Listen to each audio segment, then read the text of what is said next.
Mr. President. Thank you very much, Mr. President. Good to see you.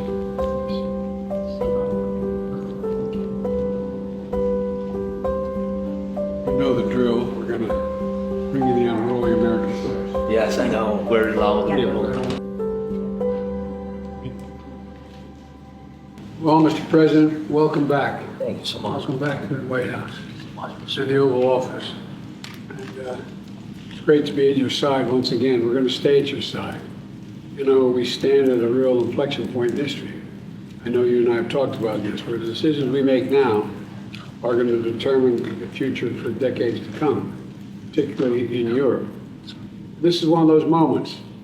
Congress needs to pass a supplemental funding for Ukraine before they break a holiday recess, before they give Putin the greatest Christmas gift they could possibly give him.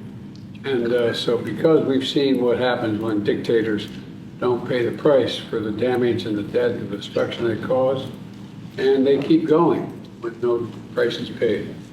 The threats to America, to Europe, and the world will only keep rising if we don't act. And I intend that we act. American people, Democrats and Republicans alike, I think, understand this, and they understand the very real fight that's going on right now. In the winter, this winter, Putin plans once again to bombard Ukraine's electric grid, intends to, with rockets and plunging families into darkness in the coldest part of the year, and doing great damage. We can't and won't let him succeed. We mustn't let him succeed in that. Mr. President, I've called on Congress to do the right thing, to stand with Ukraine and to stand up for freedom. And I want to thank you for being here. You're going to help the cause, and I don't want you giving up hope.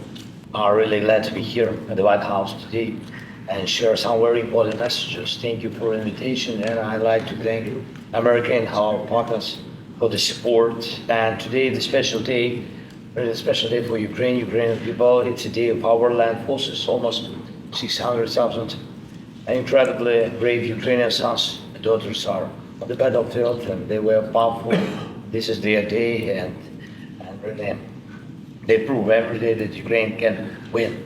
And our forces are advancing, and we have successfully defeated Russia in the Black Sea, and Russia is hiding the remnants of its naval fleet in remote base. And meanwhile, Ukraine has set up an export corridor in the Black Sea that's really boosting our economy and global food security. Yesterday, I met with the IMF and World Bank, and they're impressed with the Ukraine's economic growth, almost 5%, and that's significant. Ukraine is gradually becoming less dependent on aid, and we are moving to the right direction, and I want to discuss with the President how to strengthen it, especially enhancing our air defense and ability to destroy Russia's logistics. Our goals for 24 are clear: take away Russia's superiority and disrupt their offensive operations. I think it's real.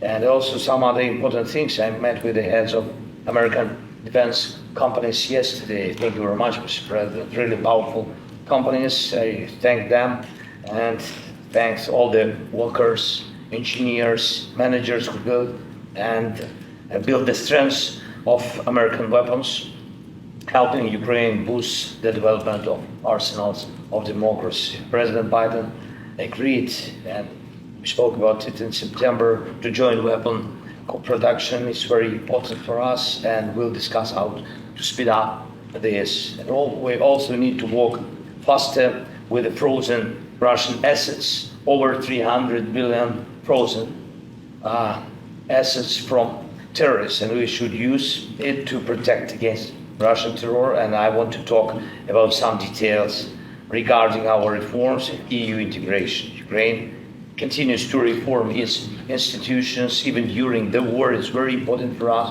and we are successful.